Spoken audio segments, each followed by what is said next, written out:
Hey guys, it's Brant, and I'm back with another video. Finally, a track versus track for you guys, and put this out like a month ago, or maybe even 2 months, because I'm just a big old slacker here lately. But it is summer, and I'm extremely busy. But we took the time to do a track versus track for two of my favorite albums. Love them or hate them. One of them a lot of people don't like so much, but Revenge, Carnival of Souls. We had a bunch of people respond to this. And so we're going to do the results video tonight. So hang out with me and some special guests right after this. Ladies and gentlemen, from Boise, Idaho. Don't touch anything!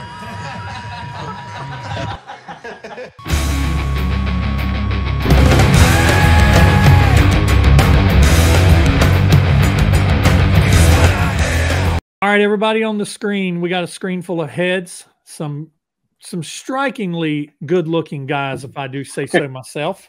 Oh, it's not me. Shoo. I thought you were talking about me for a minute. So, of course, going this way, we have Matthew Smith from MD Smith Comics, and a very familiar face over there to a lot of my viewers, and also beside him, Xander. And then coming on around clockwise, we have Mr. Demon, Rick from It's All For You Demon. And then we have Rob from Right Between the Eyes. Look at that, Rob. I got it right the first time. I didn't say Rob from I Love It Loud. So Rob from Right Between the Eyes. I always want to say Rob from I Love It Loud because that's what he says. I love it loud, right between the eyes. So my brain just picks up on that. I've done that on a few of our shows. I thought that's not the name of our show. So it's good to have everybody. Thank you for taking the time on. We're recording this midweek, and thank you for everybody for participating and for taking the time to let's talk about these two albums. And we'll talk about before we get into talking about who everybody is real quick and getting a quick introduction on what people think about these two albums, what you guys think about these two albums.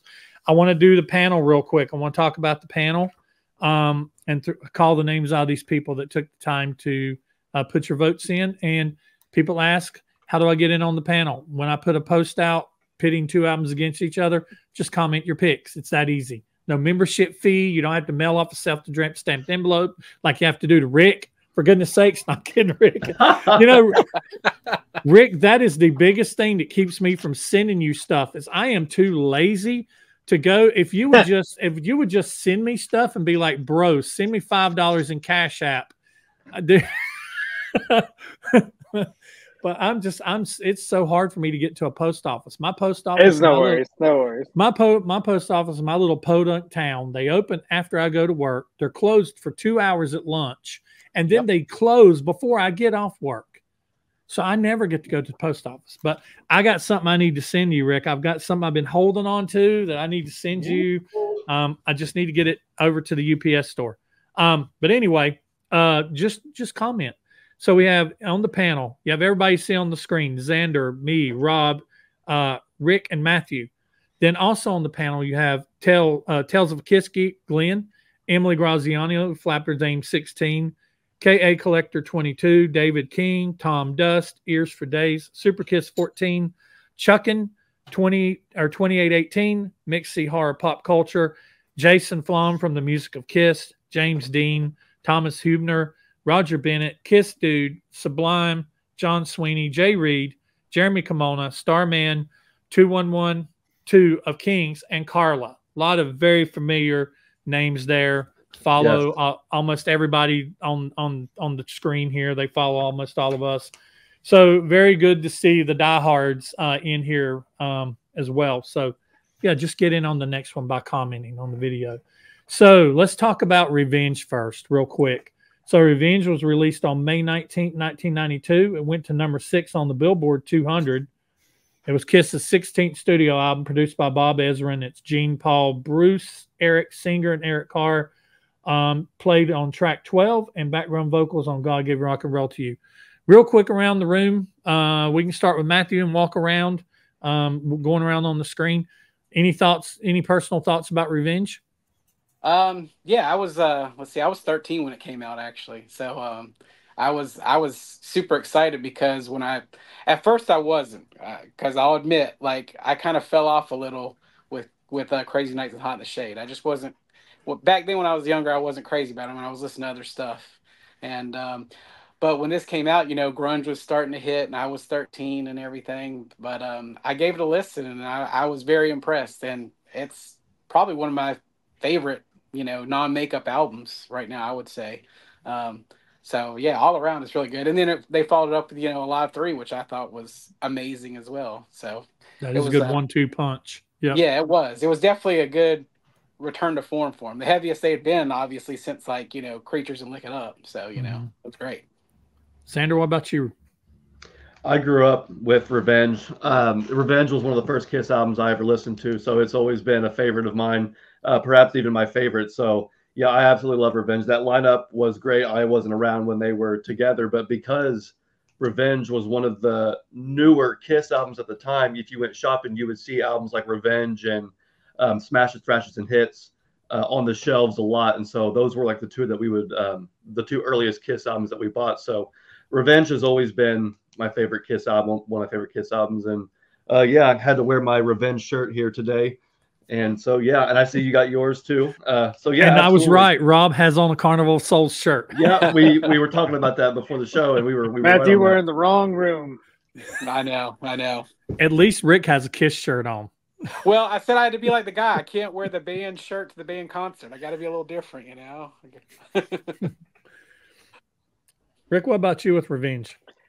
It came out the week after I graduated high school. So that was a super exciting time. And I just remember loving it because everything felt fresh. It felt like almost like a brand new band. I mean, I hadn't been around very long as a Kiss fan, but it just felt exciting because it was a new record. It was heavy. They were on MTV. They were in every magazine. They looked cool. It was just so much fun. Yeah, the album, the summer album for me, the first time it came out after I graduated was Docking Back for the Attack. And that was my summer. That was like the first part of my summer album. I remember that going to Record Bar at Eastridge Mall, coming out and getting in my Trans Am TA and popping that cassette in the cassette player and listening to Back for the Attack. That was awesome. So what about Rob, Revenge for you? That was the first new Kiss album I was waiting for. Was just coming into my senior year. It was actually the tail end of my junior year. So I had Hot in the Shade, Eric Carr passed, and then I was listening to Badlands and find some Alice Cooper stuff to hear what Eric Singer was going to sound like, and then checking Metal Edge to see that first photo of the band. So when this album came out, it just blew me away. Currently, at the moment on our show, this is my favorite Kiss album of all time, Revenge. But we haven't reviewed one of the other ones we're going to talk about in a second. And yeah, and my quick thoughts on Revenge before we move on to Carnival of Souls is I loved everything about this era. This is the era that brought me back. I'd kind of stepped away a little bit for Hot in the Shade and Crazy Nights, but seeing this lineup, hearing the video. Seeing the video for Unholy, a Gene first single, first video, and Gene's just so evil in that video. He's evil incarnate, like he said he is, and it's just such a tight lineup. The musicianship was high quality. Bruce and Eric was pushing Gene and Paul to be better. I like that they did the street look. They kind of stole a little bit from Tesla and kind of took the street clothes and put off all the flashy stuff, had the striking contrast with Eric Singer having the blonde hair, and Eric Singer can, play his ass off. Bruce can play his ass off. I mean, and Gene and Paul are nothing to sneeze at either. They're both awesome musicians. And this and the album, we're putting it up against are probably two of my favorite Kiss albums. They're striking contrast to each other, but they're probably two of my favorite Kiss albums. And so Carnival of Souls, I'll talk about it first. Carnival of Souls was released on October 27, 1997, about 5 years later. It was on the Billboard 200. I did have the where it went, but it went kind of high. It kind of struck me how high it went. Yeah, it was low key a hit. Yeah, it was a high hit. It's the 17th studio album produced by Toby Wright, Gene Simmons, Paul, and Gene, Paul, and Bruce play on this, and Eric, and this is Bruce's last. And it sounds an awful lot like Alice in Chains and grunge because of Toby Wright and the direction that Gene was wanting to go in. These two albums, to me, I talk about Kiss albums being a bookends. You have like Dynasty and Unmasked are bookends to me. Rock and Roll Over and Love Guns bookends. Creatures and Lick It Up bookends. And to me, Revenge and Carnival are bookends and they're both very much Gene projects. These are projects and directions that Gene wanted to go in. And I personally like when Gene's in the driver's seat and actually being involved, and it shows what can be done. Carnival Souls is one of my favorite Kiss albums, and I've said this before on my channel. When people get into the debate with me, I don't like it because it doesn't sound like Kiss. I always say that's what makes it so good, is that it shows another side of Kiss that they showed on albums before and albums before and albums before. So it just gives us another facet on that black diamond that they are. So I love Carnival of Souls. Revenge and Carnival of Souls shows a sign of Kiss that I love for people to see. So, Matthew, what about you? Carnival of Souls. I mean, I agree with a lot of what you said. I was 18 when this came out, and this was the era where there was a lot of blending between, the grunge alternative stuff and metal, because you had stuff like, Pantera was popular, White Zombie, like you said, Alice in Chains, Soundgarden, Seven Dust was just coming out around now. So bands like this, I was listening to a lot of those. So, and I kind of felt like, honestly, like that this was a natural progression from where Revenge was to this. I didn't feel like it was a drastic leap. Like some people don't like it that much, but I thought it was great. I liked it. It was heavier. I felt like they were evolving with the times, and I just really enjoyed it. And I was really glad they finally gave Bruce the time to sing, honestly. But I really enjoyed it. Like I said, I was 18 at the time, and I was listening to a lot of heavy stuff. Like I was a real big Seven Dust fan back then, so the sound kind of went along with that kind of stuff that I was listening to at the time. So it just perfectly worked out. Right. I was working in a bookstore in the mall, and my brother-in-law worked next door at Blockbuster Music. So when this came out immediately, we both got it and everything, and we used to listen to it all the time and talk about it because he's a big Kiss fan as well. So, Xander? I love Carnival of Souls, but I actually didn't listen to it for a long time. Didn't even have an opportunity to. I can think back to when I was like 6 years old. I was at my dad's friend's house and looking through his huge stack of CDs and trying to find the Kiss logo. And when I found the Kiss logo, I found Carnival of Souls, and I was confused because at that time I had memorized all the album covers for the studio albums and the live albums, but never had seen or heard of Carnival of Souls. And so I was really confused seeing the image of the Revenge lineup with the stretched image. I almost thought it was a bootleg or a fake. So I didn't actually know what it was. I couldn't listen to it, but it wasn't until years later, maybe when I was like middle school, high school, when Jeb and I got a copy for ourselves to actually listen to.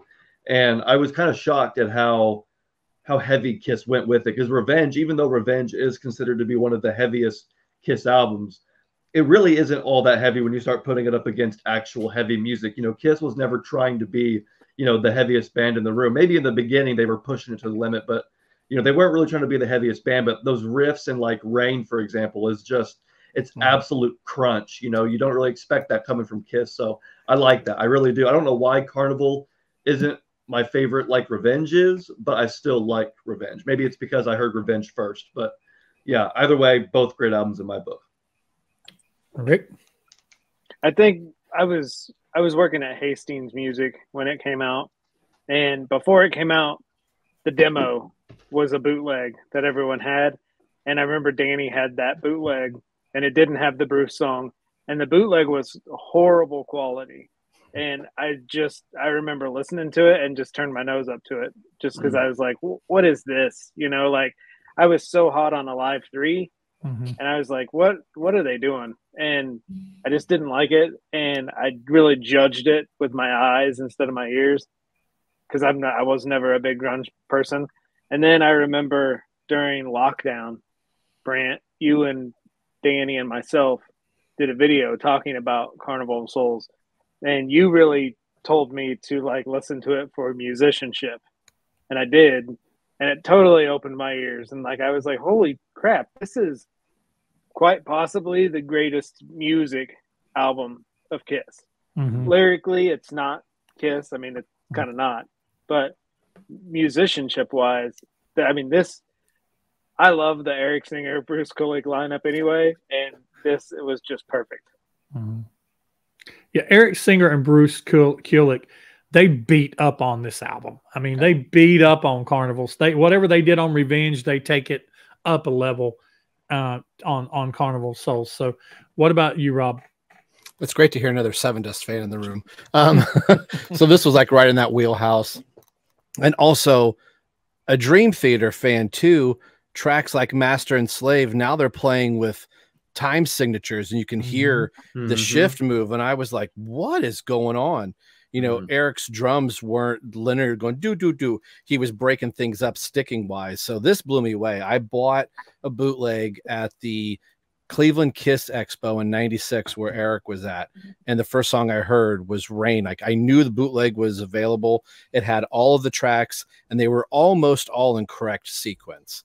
And we listened to that all the way back home. And it wasn't the world's greatest copy, but I just remember going, what is this? And I remember that Kiss My Ass video at the very end where Gene's like, we're getting ready to record our next album. The artwork looks like this. They put that, you know, leather face flame. I thought, this is going to be amazing. Then this cover comes out and I was like, what? So I won't say where this album ranks, but wearing the shirt might give an indication how I feel about the album.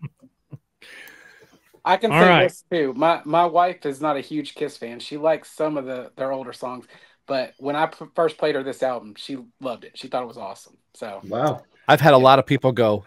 Like one of the first bands I was in, after a while, we played Rain. Like we're not doing a Kiss song, and I was like, "Well, check this out," and they were like, "That's Kiss," and I was like, "Thank you." Oh yeah, exactly. 1997. This album is one of the Kiss albums that you can put on. You could have a people in the room and go over and put this CD in your player or pull it up on your smart speaker and start streaming it. Pick out one of the heavier songs off of it that still has a little bit of a commercial acceptable feel to it, like Rain or Unholy or stuff. I mean, not Unholy, but like Take It Off, stuff like that. I'm not Take It Off, but Master and Slave, things like that. Not some of the stuff like that gets real deep into like It Never Goes Away and stuff like that. But even Paralyzed, not Paralyzed, but I Confess or In the Mirror. In the Mirror is another one. Yeah. You play these songs for somebody.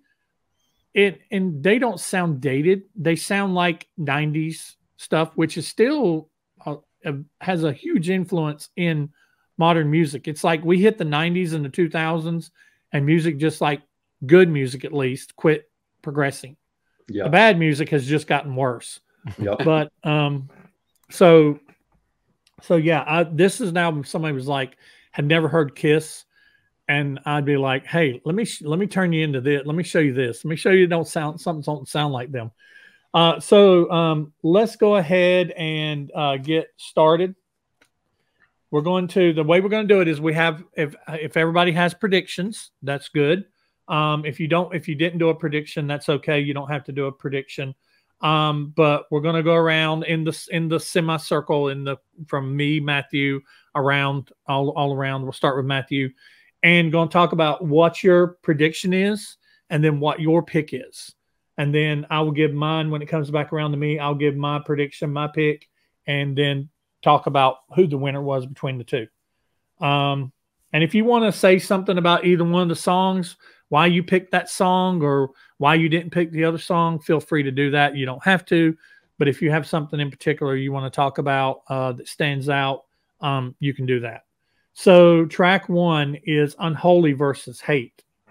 So what's your prediction? What's your pick? And I'm just going to go ahead and say this was like murder. This was like picking a favorite child. Yeah. There's a few of them that were like, oh, here we go. Yeah. Brant, what This do you is like do to picking us? twin. You have twins on their birthday, and you got to Yeah. pick which is your favorite child. Yep, exactly. Which one gets the chocolate cake and which one gets the broccoli? No, which one gets to mow the yard? Oh. Right. Me tomorrow. No, yeah, this was definitely this opening track was tough. I mean, you hit it right there because both of them are very strong openers. I mean, they both give you a sense of what's going on here, and they're both very strong, Gene songs there. My prediction is Unholy, and my pick is also Unholy. Even that's not saying anything against Hate because I love that song too, but Unholy edges out just a little bit. It's like I said, that album was a return to them being a little heavier. That was a great opener. And so I just think more people are going to like that. But, man, it was close because both are really good, heavy songs. All right, Xander? Yeah, I mean, I agree. My prediction is Unholy, and my answer is Unholy. And the reason why I think my prediction is Unholy is because this one I think is the more commercially acceptable or accessible and the most palatable song. Hate, I absolutely love. And I think it's great. I mean, I know they got a few drummers here. That Eric Singer on that ride, the snare, he's moving all around the kit in a very creative way. You would not hear that happen on Revenge. I feel like Revenge was definitely more of a, commercial album. And so I think that's why it might be more accessible for people. And the reason why it's my personal pick is because I'm pretty sure that was the first Kiss song that I ever heard, like actually heard and consciously heard. We watched Kiss Extreme Close Up on day one of being a Kiss fan, and that was the first video, the first song. And so even though it wasn't makeup Kiss, it was still like, wait, whoa, what is this? You were paying attention, you were focused. So even though I wasn't there when the album came out, I still feel like I had that same sort of reaction when I saw it, even though I had never heard Kiss before. It was just like, what am I watching? What is this? And then seeing something after that kind of gave me a sense of what Kiss was all about in the beginning. But yeah, so I will always remember watching the video for Unholy, but that's why I chose Unholy. All right, Mr. Rick. My prediction is Unholy. My pick was Hate. I think Hate to me is a better song of the two. Unholy, Xander, you're totally correct, is more commercial, but Hate is more angry. And just sometimes when Gene's angry, it's just beautiful. Agreed. Mr. Rob. This was so stinking hard to do. I told Brant I had 6 different lists going through that I was erasing, and Hate was up there right until I sent this over to Brant and I switched to Unholy, only for the simple reason, hearing that Gene had the lead single off of the album, I was like, what? And then being glued to MTV, seeing that and going, unbelievable just how it was shot and the everything everybody said. I won't belabor it, but Hate was this close. I agree it might be the better song, but Unholy still leaves a lasting impression. In 2004 on Rock the Nation, when they dug that back out again, I was like, unbelievable. So glad I got to see it 2 more times on that tour. So I think the club or the group will pick Unholy as I. My prediction between the two was Unholy, and that was my pick right up until the last part. And then I listened to it just one more time, and I'm like, you know what? I like Hate better. And it's who said it that Gene sounds angrier in it. Yeah. He just sounds angry. It's like he's angry and Unholy, but he's commercially angry. But to me, if I'm going to pick a demon song between the two, Hate sounds like a demon song. I mean, he's saying Unholy's in one, he's saying Hate, he is Hate in another. It's just kind of different colors of the same, different shades of the same color. But Hate edged out for me. So that's what I picked. But I love both songs. It was like I said, like picking a favorite kid. Now the panel though, they were very definitive. We had 25 people on the panel, and so the runner-up had 6 points. So the runner-up with 6 points was Hate. The winner with 19 points, Unholy. Unholy. So that is 1-0. So then we have another tough pick, in my opinion. Take It Off versus Rain. Easiest selection Yeah, I ever made. I know what Rob's going to pick. Take It Off versus Rain. Take it away, Andrew. Matthew. Andrew. Yeah, this was an easy pick for me because Take It Off is probably my least favorite song on that album. Oh, wow. Wow. I don't hate it or anything, but it's just, I don't know. You've never heard it played in a stripper club then. I have.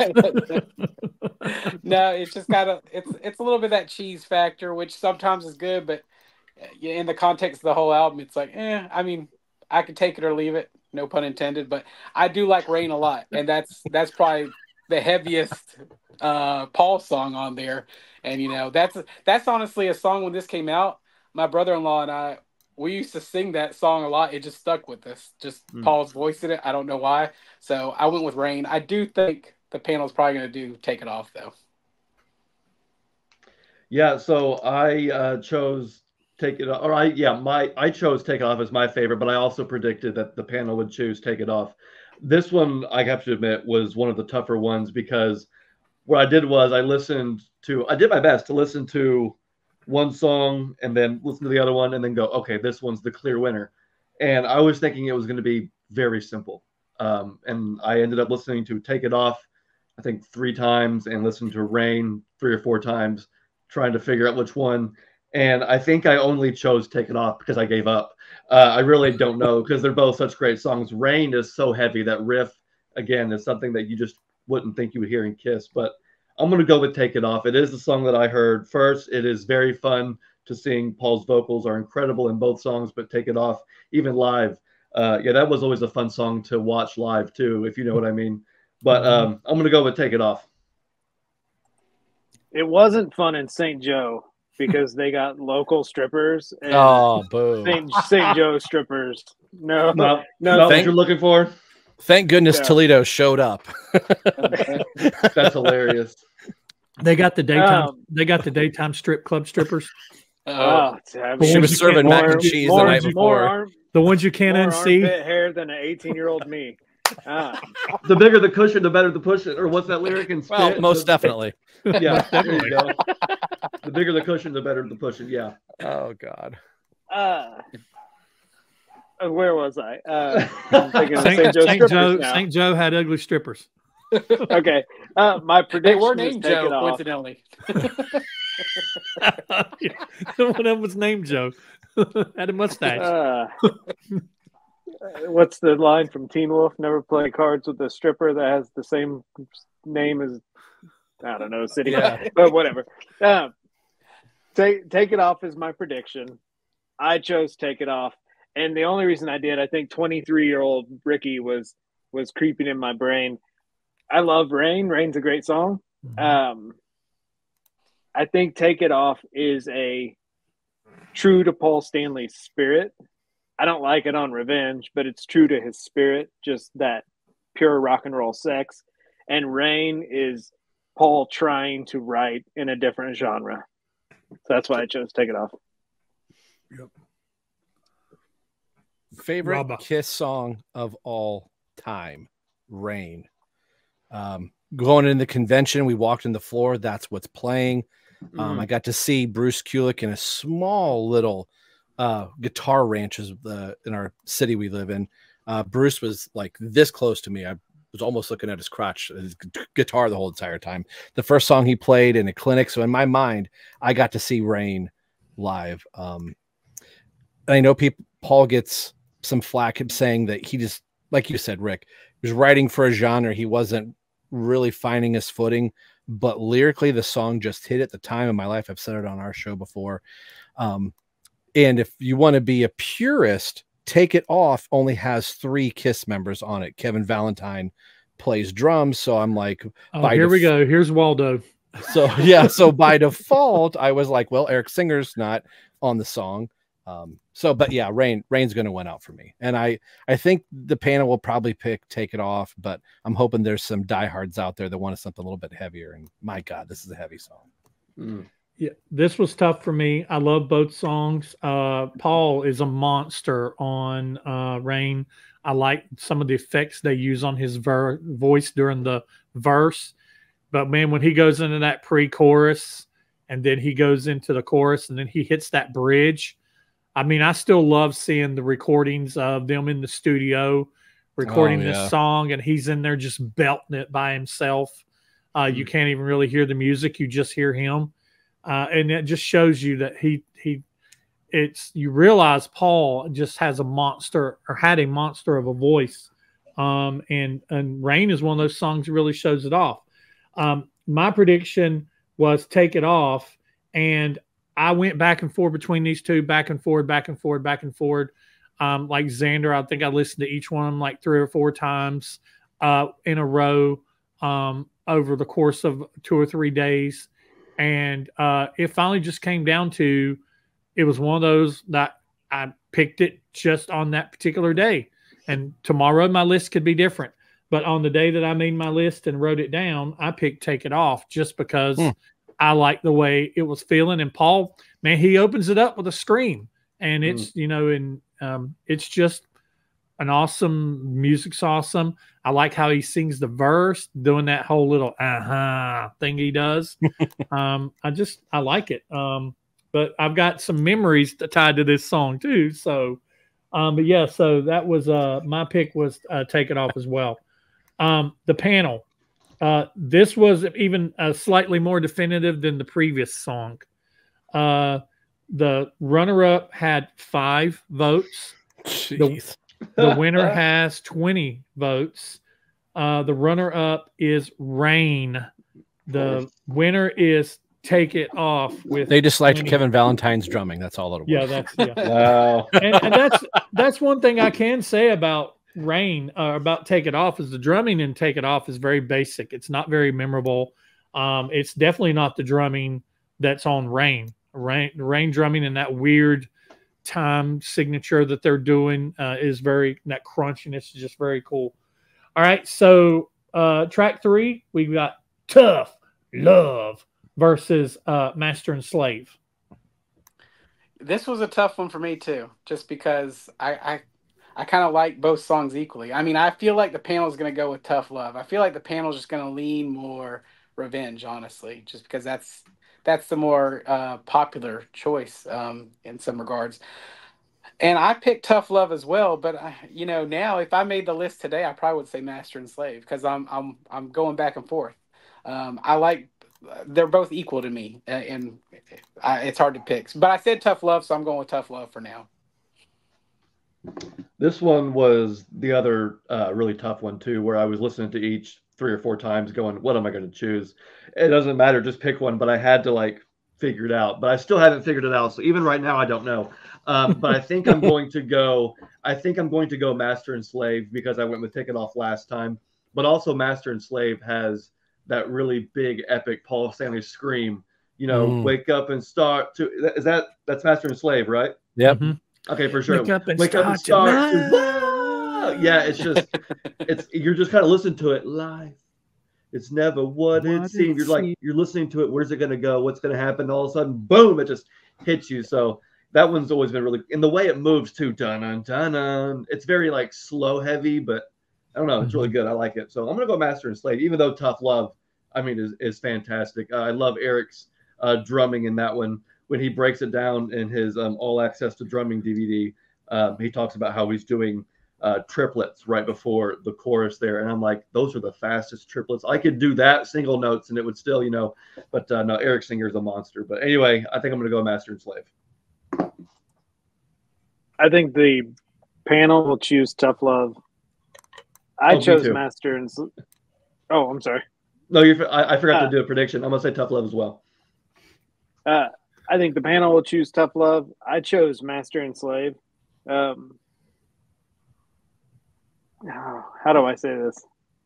So when I first heard the demo, this was the song that made me not like Carnival of Souls, just because of the the lyrical content, I was like, this is not a Paul Stanley song. He's talking, you know, like these are depressing lyrics. And then I listen to him now, like Xander said, I listen to him back to back to back to back. And Master and Slave is just brutal. It's just such a great song. And I do remember back then also thinking that this was Kiss ripping off Stone Temple Pilots, ripping off Kiss with the riff. And I didn't like that, but now I love the riff listening to it now, because it's just, this is, of any song on this album, this would be the song I would play at a party to be like, oh, this is Kiss, and have people say, wow, that riff is just delicious. Yep. I so bad in my mind want this to be Gene Simmons on bass, but it is so cool that is Bruce Kulick playing all of the bass on all the Paul songs, that he sounds and embodies Gene so well. Master and Slave. I've got a really grainy version of the Eric Singer project with John Corabi doing lead vocals on this. So if you thought the song was already heavy, hearing John's voice sing Master and Slave, my gosh, just what a sick groove. And like I said earlier about the time signature shift that the song does, where Eric falls back out of rhythm, so to speak, into a different groove, just really sweetens the pot. So I'm going to go on a limb and say that the panel is going to pull Master and Slave out of this one. So that's my prediction. What's your pick? Master. Okay.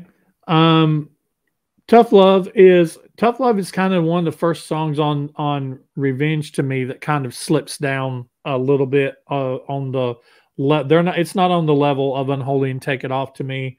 And Master and Slave is kind of the same, for me at least. It's the same way. It's like, okay, I got smacked in the face with Hate and Rain, and now Master and Slave just has this kind of kind of driving. It's more of a, okay, we're not really doing we're not doing weird timing or anything like that. We're kind of doing something that's just more of a 4 on the floor type thing. The dynamics coming in and out of it. So this was a little bit of a tough pick for me, because it was like, okay, which of these songs that may not necessarily be high up on my list, which one do I like better, or which one do I like least between the two of them?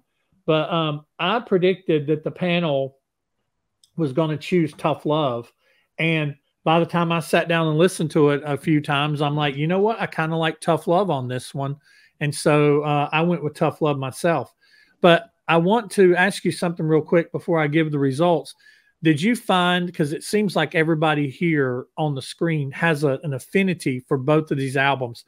Did you find yourself, after you were looking at your picks, you were kind of like, oh, I feel sorry for this album, I should give them this pick because I really don't care?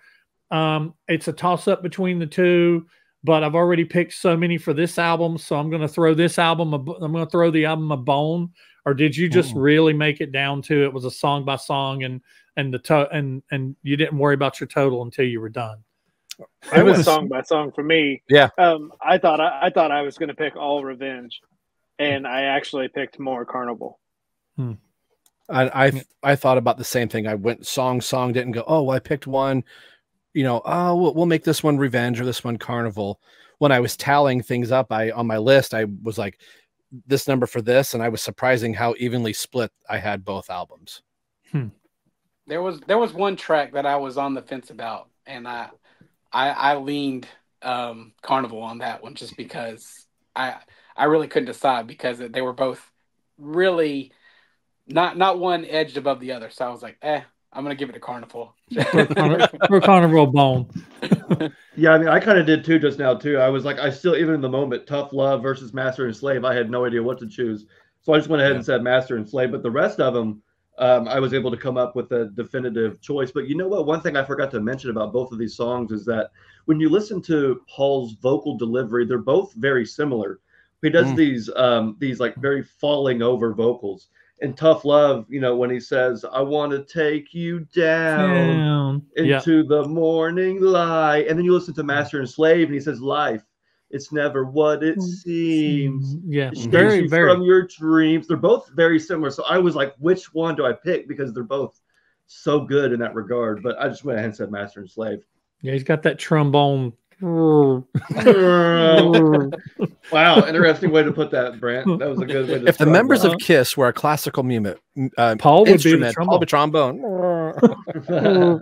Live. All right, so this one is a 17-18 win. Ooh. Whoa. 17-18. Come So the loser has 8 points. Did I say 17-18? Yeah. 17-8. I'm sorry. Oh, Back that up.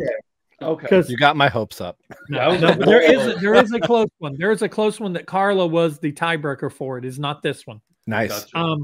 This is 17-8. Oh. The losing track with 8 points is Tough Love. Wow. Nice. Whoa. Carnival Master gets and one. Slave. Circle Carnival gets a square. Gets one. Carnival gets a square. So it's 2-1 at this point in time. Master and Slave had 17 votes. All right. So next, Spit versus Childhood's End. This one's a no-brainer. I like Childhood's End a lot, but I unapologetically love Spit. I mean, I know that's a contradiction because I just was talking about how Take It Off was so cheesy and Spit's equally cheesy, but I don't know, I've always liked that song. So that was like before I even did the listen, to both of them at the same time, like you were talking about Xander, listen one, listen other. I was already like, I know I'm going to pick Spit because I love that song. So, but Gene is good at being cheesy. He has been working in cheese since the early 80s. Yes. Paul doesn't pull cheese off as well as Gene does. Correctly. Paul Cheese and Gene Cheese are two different types of cheese. Paul has never said, I want to put my log in your fireplace. And when I go through her just like a hot knife through butter. I mean, nobody did say love's like a muscle. You make me want to flex. So I don't know. Yes, he did. He did. Let's say he's got some cheese. But so I said Spit was my pick, and I think I'm going to go with Childhood's End for the panel just because I don't know if people like Spit as much as I do. So that sounds weird to say. You might be surprised. This was easy for me. It was Spit. This one was one that I did go ahead and listen to it just in case, but I could have just wrote Spit and went on. There's a level of musicianship in Spit that you get from Eric and Bruce, and I don't mean this disrespectfully, but you would never get that kind of musicianship from Peter and Ace. Originals Kiss. That is a song that only 90s Kiss can do and pull off. And so that is one of the most intricate songs. I mean, again, kind of like Hate, where the beat is just all over the place. It's so fun to, even when Gene does his little scat vocals, it's ridiculous, but it's fun. I love how Bruce puts a little bit of the Star Spangled Banner in on the solo. Yeah. There's just so much going on in that song. You have Gene and Paul trading back lead vocals. And then the next time around, whatever line Paul said the first time, Gene says, and whatever line Paul said, Gene says, it flip-flops. And that song has so much going for it. So I love Spit. And I think the panel will too. So I'm going to go ahead and say both my prediction and my favorite are both Spit. Yeah. I felt like that song really was just them having fun. I feel like that was just born out of them just goofing off in a way. The unplugged version too is very similar to the unplugged version. They're just sitting there having fun, riffing off. I think Gene forgets the lyrics. Like, who cares? It's acoustic. It's fun. Yeah. They're having so much fun, and Bruce is just kind of wailing there at the end. And I love that little ad lib. Take it, Bruce. It's like, oh yeah. Just love it's just such a fun song. So what about you, Rick? I think the panel will. First off, Xander, I think you should do a Phantom edit with all of Paul's lines being a trombone now. Oh my gosh. But I'm gonna do Sam's in the park. You're looking for someone. Let's go. It's not Kiss. I feel like you need to add in somebody shrugging too. Oh my gosh. Let's just stop this show and just do that. That'd be great. No. Xander, I think notes. The panel will choose Spit. I chose Childhood's End because I've never been a Spit fan, but Xander just sold me on Spit. So I think I'm going to have to go back and listen to Spit after we finish this and really appreciate it for what it is. I think I always threw it away because it is so cheesy. That's why I went Childhood's in, but I'll stick with my vote. Childhood's in, but Xander, you sold me on Spit. Oh, well, there you go. I love Spit. The acoustic performance was great. I've got a couple other convention shows where they do it a little bit longer and stuff like that. The musicianship is great, but I went with Childhood's End for two reasons. Gene being serious and really holding true to that. His lyrics are great. And I love the little nod to God of Thunder that he throws in there as well. It was brilliant.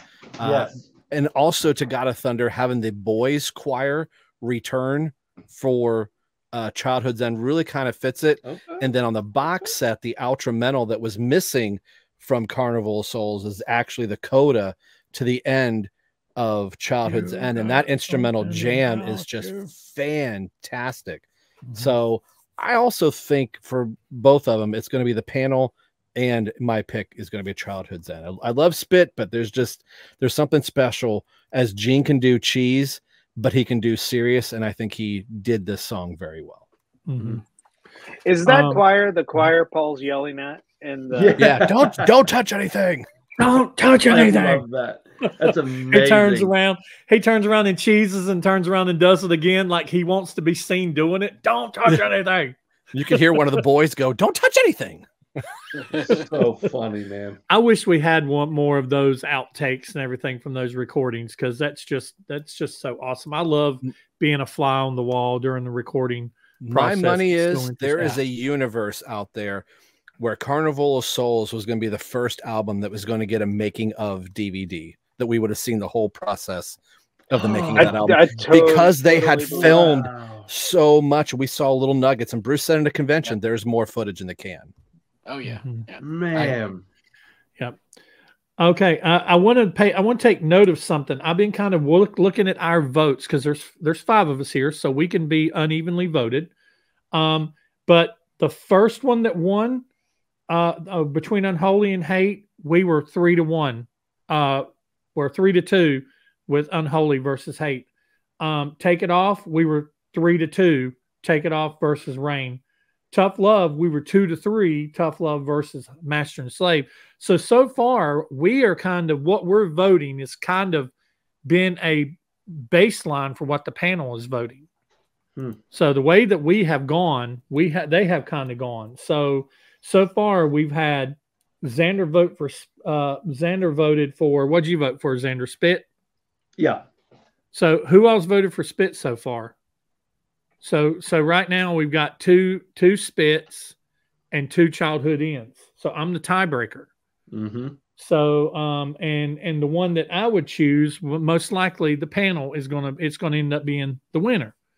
So Spit, I love. Spit is one of my favorite songs on Revenge. It's probably one of my favorite Gene songs. I love that it's cheesy. I love that it's stupid. I love the Whole Lot of Woman. I love the everything that's been said about it. Everything that Xander said. Yeah, I love it. Everything about it. Childhood's End, I also love too, because it's a side of Gene. I love how it drops down to just Gene and the guitar during the verses. And so what? You know, I love that side of Gene. But it's a little too wow, wow, wow, wow, wow, wow, wow, wow, wow. You know, Gene's got his trumpet out, you know. It's a little bit too much. But I do love the things like they do, like where he comes back to the end of "You got something about you, you got something I need." At the end, he pulls out God of Thunder. So I think that's real cool when Gene pulls those little tricks. My prediction was Spit, and my pick is Spit. So that's 3-2 for Spit.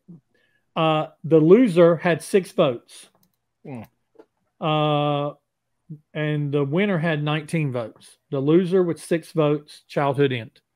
I figured. The winner with 19 votes is Spit. All right. So that takes us around to God Gave Rock and Roll to You too, and I Will Be There. Okay, my prediction is God Gave Rock and Roll to You. That's their modern era anthem, so to speak, and I love it too. So that's my pick as well. I Will Be There is pretty good track. It's definitely not my favorite on Carnival of Souls. I mean, I don't know where it ranks as far as in the list there within that album, but it's gonna be hard, in my opinion, to beat God Gave Rock and Roll to You, especially knowing Eric singing his last bit on there and everything that Eric Carr, that is. I've always liked that song a lot.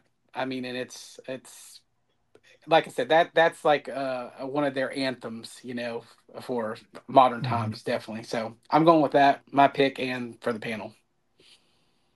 Yeah, we're on the same page a lot with these. I'm the same with you. God Gave is my pick. I think the panel will pick it as well. I Will Be There is a really good song, and I love how authentic it is and how real it is. There's some comments about Carnival about how it's not an authentic album. That song Paul wrote, for his son. He never saw himself as a father. Now he has a son. Now all he wants to be is a father. He's committing himself to his son. I think it's beautiful. But musically speaking, I think God Gave is the better track. Again, love Gene and Paul trading back vocals. You have some really good vocals in there, and lyrically, that song will never not be relevant. It's never too late to work 9 to 5. Put your faith in the loud guitar. Hard work wins every time. Dream big, follow through. Nothing can go wrong. Music is a blessing.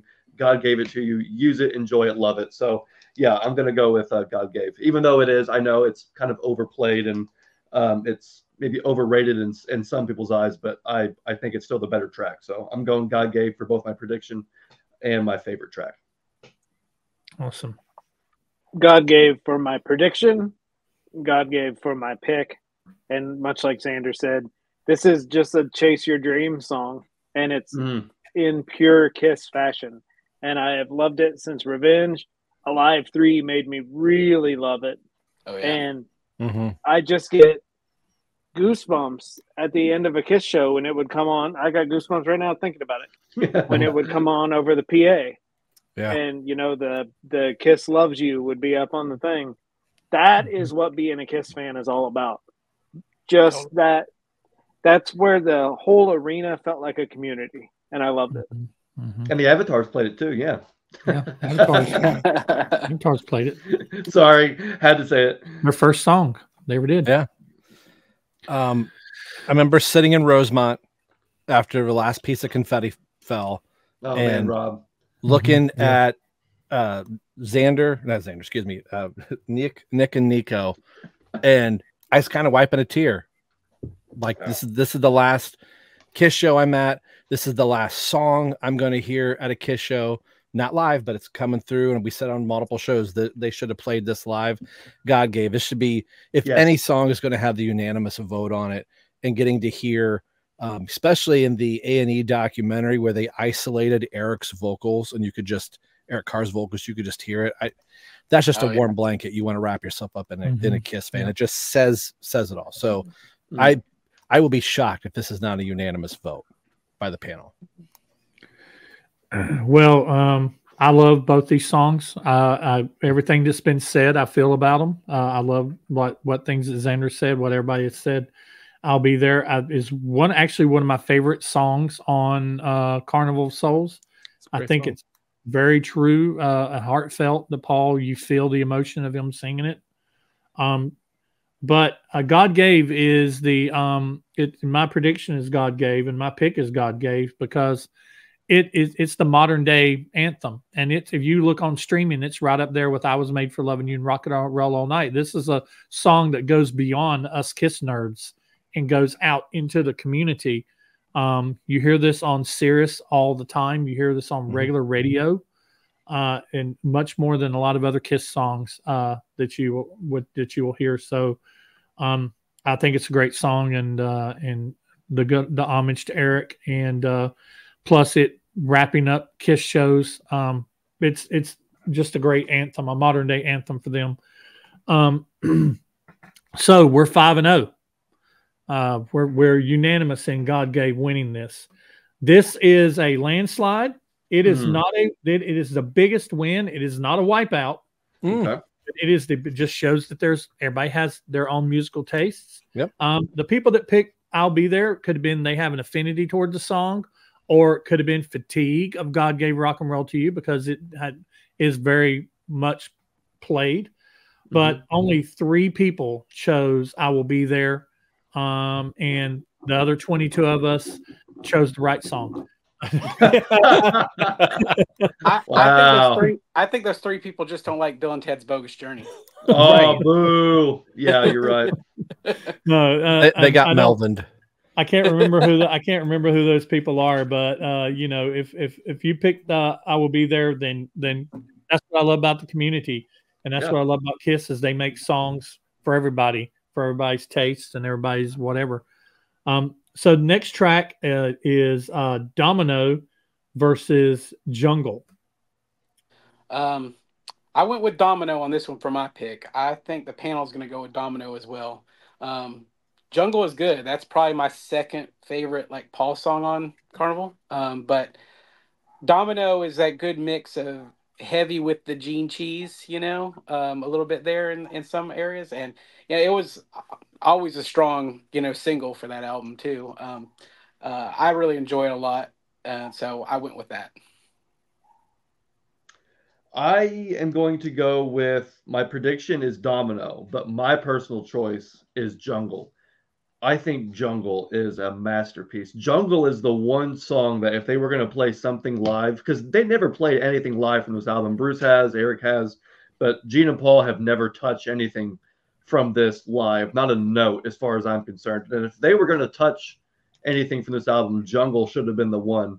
I think it is a phenomenal song. And I know lyrically there's a couple of songs in this album that seem very, you know, non-Kiss. Kiss is usually the band that we go to escape life. This is the album that you go to if you want to face life head on.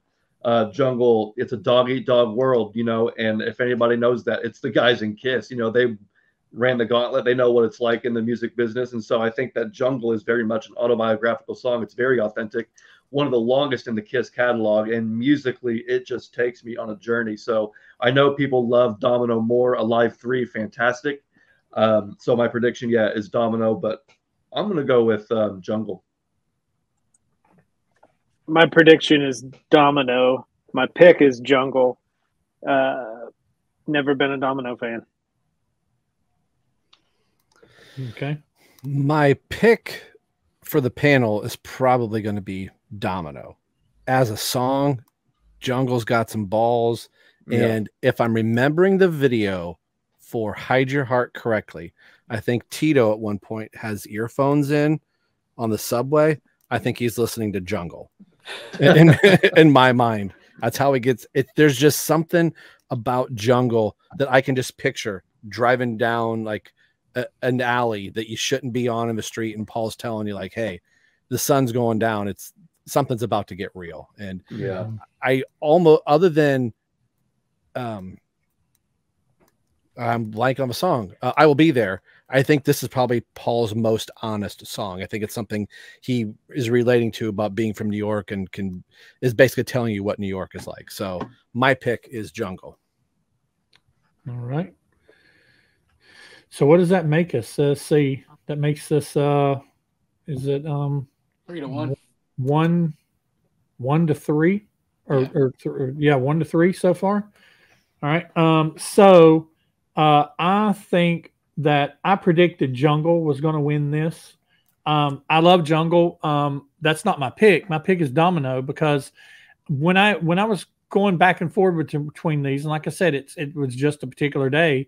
I fell for the more fun song rather than the heavy and the broody and the extremely long one. But I think Jungle is great. It's got some great music in it. It's got some great effects.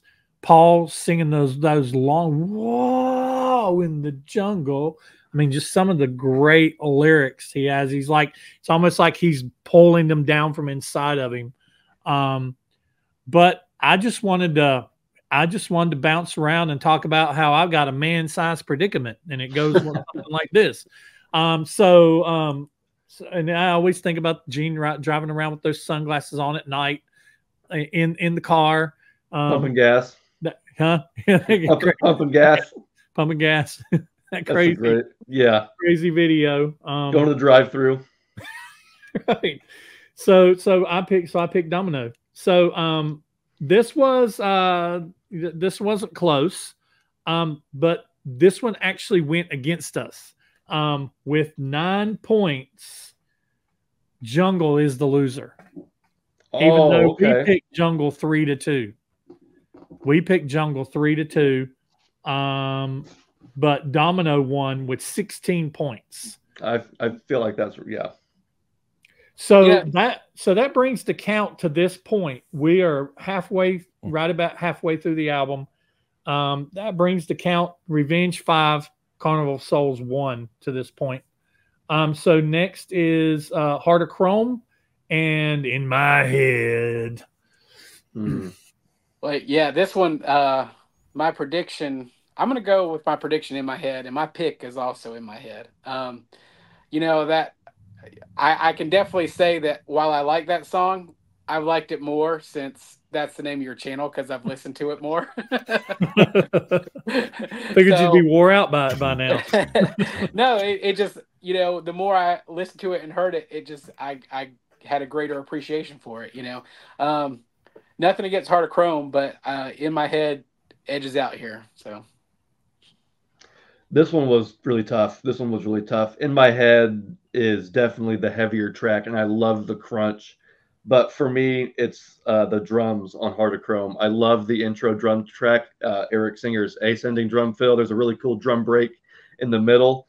The chorus is really fun with Paul's main vocals and the gang background vocals. You have like two at the same time. So it's a little bit different than what you hear on normal Kiss songs. So both very, very close. But I'm just going to go with both my prediction and my favorite, Heart of Chrome. And Paul doing the trombone again. I want to strip you down to the morning light. I think we need an all-instrumental version of this album now. Yeah. Gene's trumpet and Paul's trombone. There's some sexual lyrics in there somewhere with Gene's trumpet and Paul's trombone. So. I don't know why the phrase Paul's trombone is just giving me the giggles. So. That's hilarious. I'm going to create a Twitter account called Paul's Trombone. Yes, and just shit post. It sounds it sounds like somebody that hates Kiss. They make a fanzine called Paul's Trombone. Paul's Trombone. I don't know. Paul's rusty trombone. Yep. At in my Paul's head, rusty trombone. Love it. In my head, it is such a heavy track. It's super cool. But Heart of Chrome is my prediction for the panel and my pick. And simply because this is Paul Stanley doing what he does best. And it's just laying his balls right out there for everyone. And it's just a beautiful Paul Stanley, here are my balls, I am a rock star song. And my trombone. And my trombone. Great way to word that. And I it's think that's another the one title of of those. his next book. Yeah. Here are my balls. Here's my balls and my trombone. And it's another one of those Paul Stanley constructions that we've talked about for years. The blueprint just laid out and perfectly executed.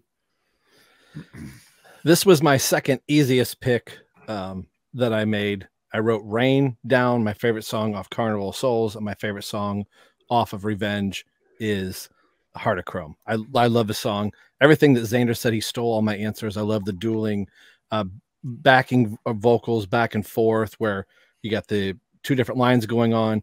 Eric is just delivering some sweet, tasty drumming, and Bruce's solo just rips through this.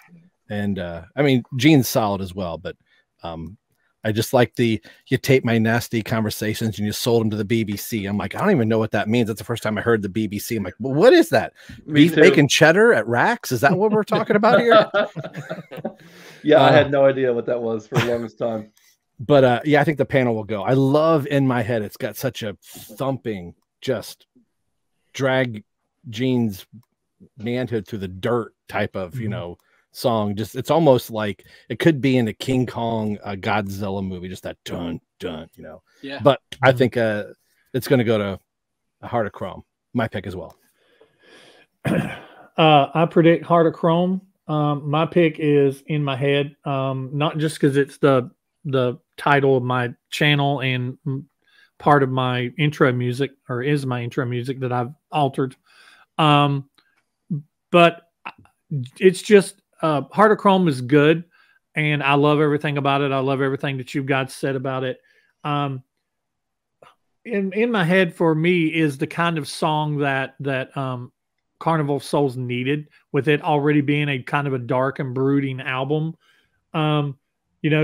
Basically Gene came out and smacked us with Hate, and then he didn't really do anything after that. He came back with Childhood's End and came back with so this is coming back to his, like, we needed a dirty, nasty, brooding, like I said, dragging the balls through the mud Gene song, and we get that with In My Head, and the visuals that he talks about with In My Head is some of my favorite Gene lyrics off of that album. So I picked In My Head. This one was one of the closer ones, actually. 5-point difference between this. Oh, wow. And the loser had 10 points. The winner had 15 points. The loser with 10 points is In My Head. And the winner with 15, Heart of Chrome. So that takes Revenge to 6-1. Takes us to our next one. This should be interesting, I think. Thou Shalt Not versus It Never Goes Away. I'm predicting Thou Shalt Not for this one. I also picked that, but this is another one where now that I'm sitting here thinking about it, like if I did this list today, I probably would say It Never Goes Away. I don't know. It Never Goes Away. It's not a bad song. It might be my least favorite on Carnival of Souls, honestly, but it's not terrible or anything.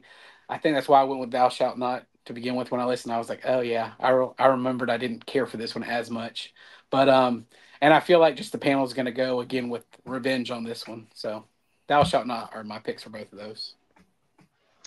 I'm definitely predicting the panel's going to choose Thou Shalt Not, but believe it or not, I actually did choose It Never Goes Away, and this was one that was super hard to choose. I love Thou Shalt Not, I really do, but It Never Goes Away. There is something fascinating about that song. It's the opposite in terms of what you normally get from Kiss lyrically. Usually Kiss talks about the good in life, and then sometimes, and then in this song you hear about how, life isn't always perfect and great, and there's all this evil in the world and you can't do anything about it, and sometimes it just is. And so even though it is lyrically the opposite of what you might expect from Kiss, sometimes we all have those days. Not every day is a good day, a great day. Not every day you can remain positive. So this is a song where, if you need to just have somebody understand what it is that you're going through or whatever, you can listen to this song, or you can probably trip to this song. It takes you on a journey, man. Musically, you got the guitar going from one end of the stereo to the other, and Eric's drumming is very slow and moody. So this is an interesting song, but even though I know the panel's going to choose Thou Shalt Not, I'm choosing It Never Goes Away. Paul's vocals, awesome. I believe the panel will choose Thou Shalt Not. I chose Thou Shalt Not. Kind of for all the reasons Xander said he likes the song. I agree, it is a great song, but it's just so not my version of Kiss. It's very depressing. Yeah, it's just, it's such a downer. Like, yeah, and that's cool, and it's neat to see Kiss do that, but it's just not. So I went with Thou Shalt Not. This ain't the Inquisition. I gotta tell you, gotta serve God, man. Just some great lyrics by Gene on Thou Shalt Not. Getting to hear Bruce's band do it, I thought it was really cool. I agree with Xander. There's something slithery about, It Never Goes Away. And Paul's vocals at the end, you know, we're just kind of like I love that. This was when I had the pen to paper going, so I close my eyes and I can just hear dun dun dun dun dun dun. You got that right. I'm like, okay, I got to go with Thou Shalt Not. So I think that's my pick and the panel's pick, but I could be easily twisted to go. It never goes away. My prediction is Thou Shalt Not. And my pick is Thou Shalt Not, because Thou Shalt Not is probably my second favorite track on Carnival. We've not got, I mean, on Revenge, we've not got to my first one yet. But It Never Goes Away is, like Rick said, it's what makes it good is also what makes it bad. It is too depressing. It is Paul dug a little too deep and slowed down a little too much, because it's worse than Master and Slave as far as some of the depressing lyrics, and it's slower than Master and Slave. It's slower than I Will Be There, with a totally even more depressing message. But performances are great. Paul's vocals great on it. When he does those, it never goes away, and he just holds it for longer than you think you should be able to hold it. But Thou Shalt Not is one of my favorite Gene songs. It's one of my favorite songs, period. Not Kiss song, not just favorite Kiss song, but Kiss song, period. I love the attitude of who are not only towards religion, but towards everything. Who are you to tell me how to feel and how to think and how to believe? And I love my favorite line. Not only does the way he says it, but the way he sings it. When he says, the son of a bitch must be crazy, telling me I'm gonna go down. That's one of those moments. That's the goosebumps moments for me, Rick. Hearing those in those songs. It's like every time I hear it, I'm like, yes, that's my band. That's my dude. That's Gene. Definitely, it's like not really like a demon song. It's just like a kind of a middle of the road. If I want to believe this way, if I want to believe this way, who are you to tell me how I should believe? Who are you to tell me which way I'm going and what path I'm on? And I love that about Thou Shalt Not. I think it's great. But you mentioned how slow It Never Goes Away is, and I think when you said that, it reminded me, like, that song always feels a lot longer to me than it actually is because of how slow it is, honestly. Yeah. And it's very trippy, like Xander said. There's even some parts in it where it's like, it's like you listen to it with headphones on. You're like in a dark room. It's like, you're like, whoa, this is like acid trip, Paul, in a way. So yeah, but I picked Thou Shalt Not. So this was a pretty substantial win. The loser had 8 points. Winner had 17. The loser, It Never Goes Away. The winner, Thou Shalt Not. So that takes us to 7-1. And takes us to the final 4 songs on the album.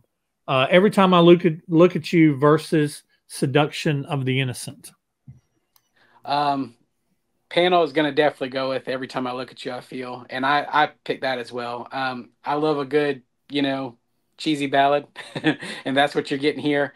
Yeah, we played it at my wedding. I'm not even going to exaggerate. I love this song. And I probably always will.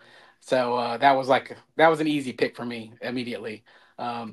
This is Paul writing, what he should, some of these nice ballads, And this is, even though this is early 90s Kiss, this felt like, late 70s, early 80s, even mid 80s, ballad Kiss kind of thing, So I like that aspect of it. So that's my pick, and that's what I think the panel is going to say too.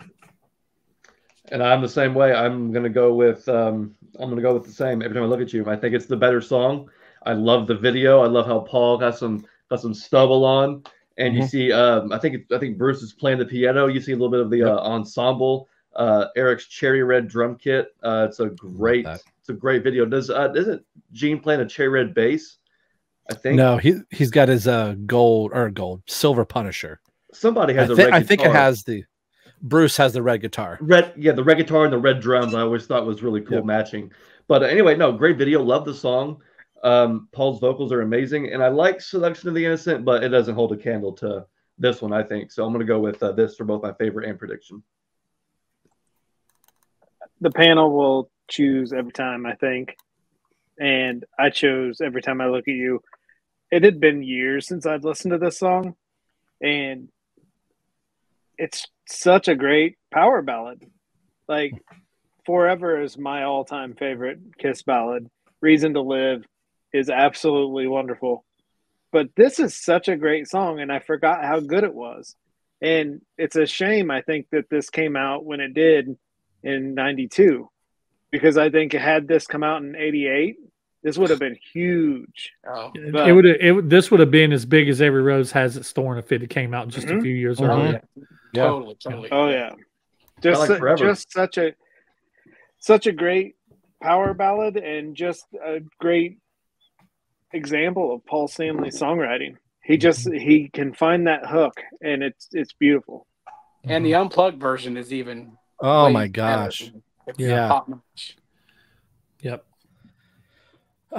Yeah, that's my pick. And for the panel too, again, in an alternate universe, I wish they would have come out with Unholy and Every Time I Look at You right when the album was climbing and doing extremely well. If this would have been song number 2, I think they would have hit the level of Forever.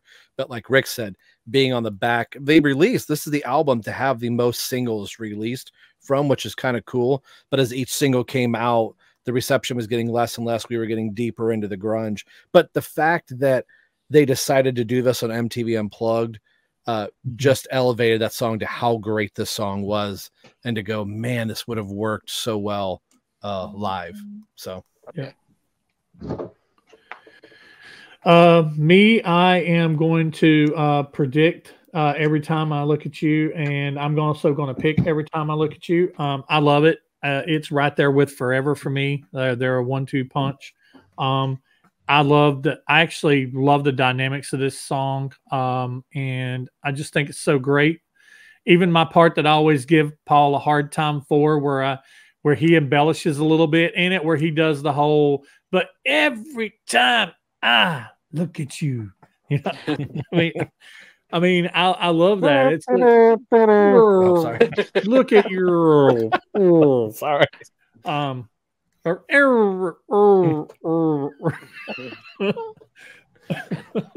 I'm sorry.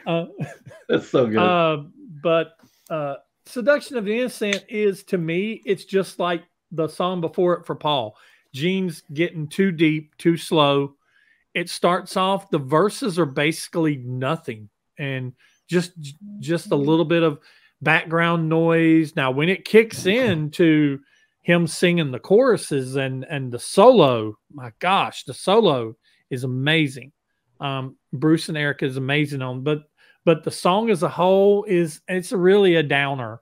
So you got to choose it over. You got to choose Every Time I Look at You over that.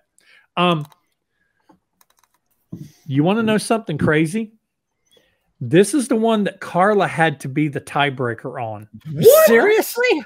This yes. one? Huh. Yes. If there were 2 lands, Crazy. wow. The only thing I can think of is either Every Time was too cheesy for people who like the hardness of Revenge, Wow. or I don't see it as being fatigue. But I'm like, you really are choosing the lesser of 2 evils when you're choosing Seduction of the Innocent against Every Time I Look at You. This, until Carla came along, I was like, Carla, I know you came on the video, but please, I need a list from you. I need a tiebreaker. This was 12-12. Wow. And Carla saved us. She was our savior. She picked Every Time I Look at You. So it's 13-12, but it should not have been that close. No. We need there needs to be some explanations in the comments of this video when it goes live. Yes. Why? In the comments. The only comment all 5 of us want to hear is why. Yeah. If you picked Seduction of the Innocent and you were on the panel, down in the comments, we want to hear why you picked it over Every Time I Look at You. And your punishment, your name, your address, yeah. your mailing address. I'm going to send you. Listen, I'll I've send got you the a list copy here. of Peter Chris's solo album. I've I got hope the so. list here, and I could name names. I could call them out, but I am going to see if they step up and do the responsible thing and defend themselves. There you go. I hope So- somebody's response to it is Oh. try to say I'm sorry. I didn't mean to break your heart. Oh, look, it's Strutter. Oh, It'll, hi, boy. the comments will be the comments will just be a bunch of like trombone emojis. That's what I want. Hey, that'd be great. All right, so that takes us to it's 8-1. So that takes us to Paralyzed and I Confess. Mm. You know, honestly, on this one, these were the two that I was like, I wasn't leaning either way. So I threw Carnival of Souls a bone on this one. I said I confess. I don't. They're middle of the road. Both of these songs on this album for me. You know, it's not like terrible or anything, but it was just like, what do I pick? What do I pick? So I said I confess. I'm probably gonna go. The panel is gonna say Paralyzed, just because the panel probably is gonna lean more Revenge. So. Yeah, I think Panel's going to say Paralyzed, but I went with I Confess. I love Gene's vocals. When I look into the mirror, he uses a voice that he doesn't really use a lot, and I love his little bass lines in between. It's the verses and the chorus are very different, and I love the chorus. The way the chorus moves, the drums are very interesting, but it's a very fun chorus to sing. So even though I think Paralyzed maybe is the better song, it's what the panel will choose. I'm going with I Confess personally.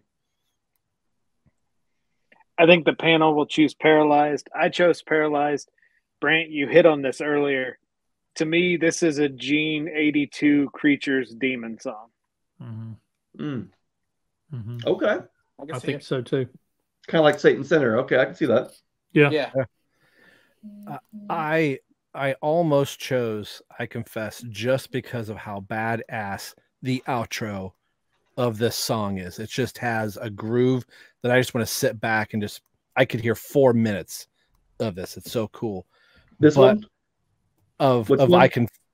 I Confess. I love I love that the outro. That's just so I know cool. what you mean. Oh man, brilliant. But hearing the I ape that sound so much on our podcast. I do it inverted as we're coming back from a break and stuff. This is just really cool.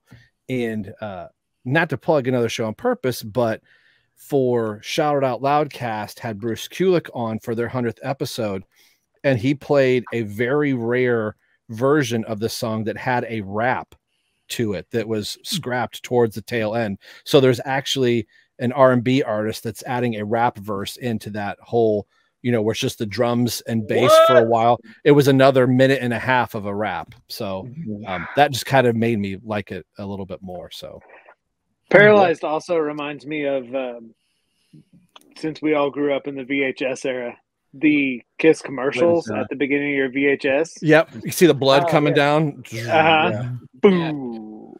Yeah. And I'm not farting. There's sun's coming right in my eye. So I have to lean. That's funny. Yeah. So I think the panel will pick that, but you probably can't hear it, but I love the whole whatever that is, the little intro for that song. Yeah, that little skitty do that he does. Oh, that's amazing. And then I'm so bad, Jesus. I swear he says like I'm so bad Jesus couldn't save me or something. Yeah, like, I'm so bad. And it almost sounds like they're throwing a little bit of spit in there. The Yep. Yeah. Yep. What a great song. All right. Let's see. So we're to me. Paralyzed. Versus I Confess. I predicted I Confess was going to win. I don't know why I predicted I Confess was going to win. But my pick was Paralyzed. I do know now why I think that I picked I Confess was going to win. Was because I just know that the general consensus of me hearing people talk about Revenge and rating Revenge and stuff, Paralyzed is one of those songs to me that surprisingly has not scored very high on people's ranks.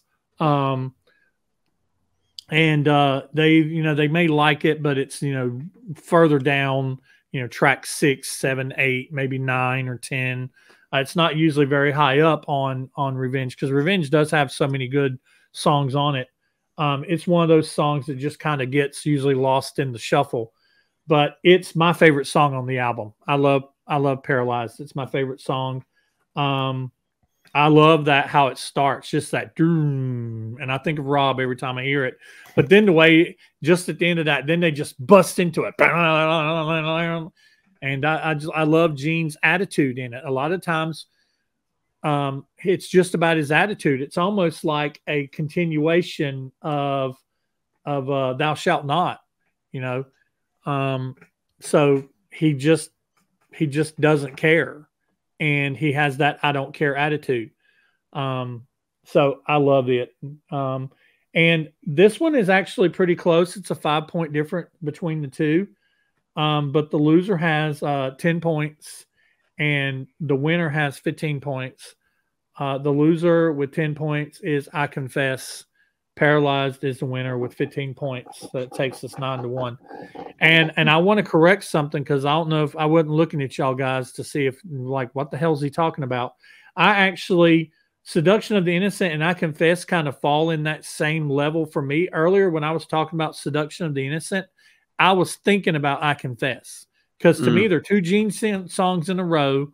And it wasn't until Xander was talking about that, the way he sings at the very beginning, and I was like, wait a minute, that's how I was explaining the way he sings Seduction of the Innocent. So since I had Confessed and Seduction of the Innocent confused, I actually probably, and I can hear it now in my head, I actually probably like Seduction of the Innocent a little better than I Confess, but I still don't like it as much as I like every time I look at you. I just wanted to clear that up in case you guys or anybody else is watching is like, he talking about the wrong damn song.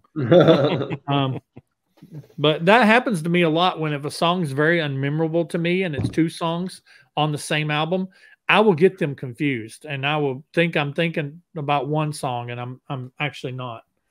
All right, so next to last track, not song, but track on the album, I Just Wanna versus In the Mirror. I thought this was going to be tough for people. Yeah, for me, this was easy. I picked I Just Wanna. I know, like, contradiction from what I said earlier. This is good Paul Cheese. Like, this is Paul Cheese I like. But this, and where I said like Revenge, was early '90s, where you have some of that harder stuff coming in, like you see on Carnival of Souls. You have some of the fun, lighthearted, kind of cheesy stuff from the '80s coming in. I think that's I Just Wanted some of that there, and I like it. It's like I said, it's very cheesy, but I enjoy it. It's a good song to sing along to and everything. So that's what I picked. But I think the panel's probably going to go with that song as well. So this one was super tough. I love I Just Wanna. I love the entirety of Revenge, and I love the intro. Paul's vocals. I got a body built for sin and an appetite for passion. Just the way his vocals sound in that intro. You can tell there's a little bit of like some kind of effect on there. Not very much, but just enough to make it more impactful and more, more emphasis. I love it. But nevertheless, I think I am going to go In the Mirror. In the Mirror is like one of my favorite songs off of Carnival of Souls. That opening riff, I think, is the most Kiss-like riff on the album. I think this song is one of the more Kiss-like songs, classic Kiss. When I say Kiss-like, that opening riff just sounds like it could be something off of Rock and Roll Over, Love Gun, something from the '70s, just the way it sounds. But no, I love that track. Love the verses and how that's very straight-headed. But then when the chorus hits, the pre-chorus, it's very slow and very moody before it kicks back up into the chorus. But the real reason why this is my favorite is because of Eric's drum break. This has the greatest drum break in the entire catalog. And if you don't believe me or don't know what I'm talking about, go back and listen to this song right before or after the solo. Eric Singer, there's about 3, 1, and then 2, and then the last one. There's only like 1, 2, 3, 4, 5 hits over top. The rest is double bass. It's absolutely slamming. So hats off to Eric Singer for that. One of my favorite drum breaks ever, and the best, in my opinion, in the whole catalog. So I'm going with In the Mirror, even though I think the rest of people might go with I Just Wanna. I think the panel will go with I Just Wanna. I went with I Just Wanna for every point that Xander hit. The opening line is just great. 18-year-old me loved it. 50-year-old me loves it. And I just remember the video. The video felt like a hair metal band video, but Kiss looked cool. Yeah. And Kiss didn't look hair bandish. And I just remember that video sticking out to me because 92, you really got the bottom of the barrel hair bands at the time. No offense, but just like you just had those, everyone looks the same, everyone's kind of cheesy, and then Kiss is on Headbangers Ball looking badass, and it just was just a great time. I love it. Yeah, they were the copies of the bands during this time, the metal bands. They were the copies of the copies of the copies. Tough. I love Mother's Nightmare. Yeah. Even though they had some good songs, they looked and sounded like everybody else. I love the look Paul had during this time where he had the bangs. Yeah. He had the bang and had the that was such a great look for Paul after seeing him with just his hair cropped off, but he had the bangs coming, the rolled out bangs coming down. It was a great look. Yeah, because he kind of had that girly glam look, but there was a toughness to it. It was having the goatee. Yeah. Goatee on G. Yeah. Paul's hair was very it was emo before emo was emo. Exactly. Yeah. I love the song, but can I ruin the song for you? Yes. I'm gonna raise a fuss and I'm gonna raise a holler. Oh, That's where Paul penned the idea from, is taking that. Which I love the video. The video didn't ruin it for me. I still love it. I still love it. Sorry, wrong album. I saw this on world premiere on Total Request Live. I'm like, Kiss was on daytime MTV premiering the video. I remember the VJ going, Kiss tempting the censors by saying, I just want to forget about you. So I said all of that to say this. I love In the Mirror. In the Mirror, I think you could have taken the In the Mirror off and replaced it with I Just Want It, and Revenge would have gone on seamlessly. I'm not saying it's an inferior song one way or the other, or, one of the other songs that could have been, here or there off of Revenge. But like Xander said, I feel like you could plop it into just about any album from the 70s, maybe early 80s. There's something slick about it. And again, that drum break is great. So I think the panel will pick I love that song. It was great on Alive 3. I love seeing it live, but I really like In the Mirror. Yep. So I'm the tiebreaker. We're 2-2 at this point. My prediction is I Just Wanna. My pick is I Just Wanna. It's such a fun song, and I've always liked the I Just Wanna Fuh. I Just Wanna Fuh. I love that. I mean, and you know that they were just kind of taking a stab at, being that way and getting one over on the censors and the PMRC and everything. But I agree with everything that y'all have said. In the Mirror is one of those songs. It's one of those more upbeat, more like a old school Kiss song. I love the drive, and I love the take a look in the mirror. I mean, whenever I love it. And some of the drums in it's awesome. Guitar is awesome. Paul sounds great. It's a Paul song. I love it, but I'm picking I Just Wanna. And so the panel was pretty lopsided on this. 6 points for the loser, 19 points for the winner. The loser had 6 points. It was In the Mirror, and I Just Wanna, 19 points. So that takes us 10-1 for Revenge, and takes us to the last track, Car Jam 1981 versus I Walk Alone, Bruce's swan song, and one of the best Kiss songs of all time, in my opinion. What do y'all say? I mean, I agree. I Walk Alone, I think, is great. It makes me wish that they had, let Bruce shine a little bit more, during his time with the band. The guitar work on this song is awesome. I mean, the ending is amazing. Great way to end the album too. I mean, he's not a bad singer. Honestly, we've learned that then. So that's my pick.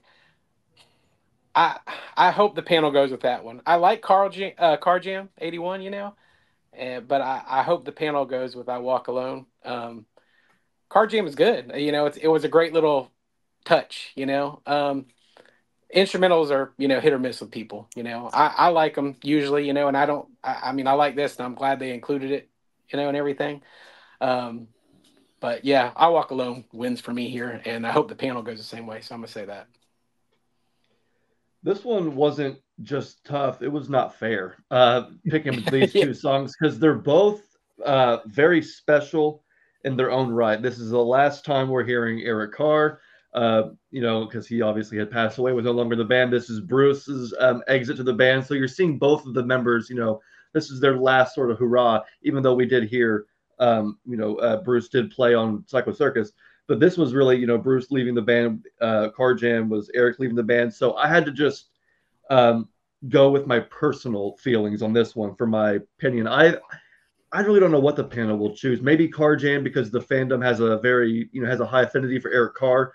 Eric Carr has a special place in people's hearts, so I'm going to go with Car Jam. But the reason why I'm choosing it for my favorite track is because I'm a drummer and I can think back to when I heard Car Jam very, very young, hearing the instrumental jam, thinking it was, not knowing it was an instrumental, not knowing it was a solo, listening to the jam, waiting for the lyrics to come in, and instead everything drops and it's just Eric Carr playing the beat. And I thought, well, what happened to the guitar track? Where's the vocals? What happened? And the drumming just gets more and more intense. And Eric Carr he's absolutely going nuts. And there's a scene, if you guys think back to that movie, Step Brothers, there's a scene at the end where they're watching the drum solo. They have this look on their face, like, what in the world? So that's always been my look or my feeling when I listen to Car Jam. I love Eric Carr. I love that solo. So for me personally, I may have to go Car Jam.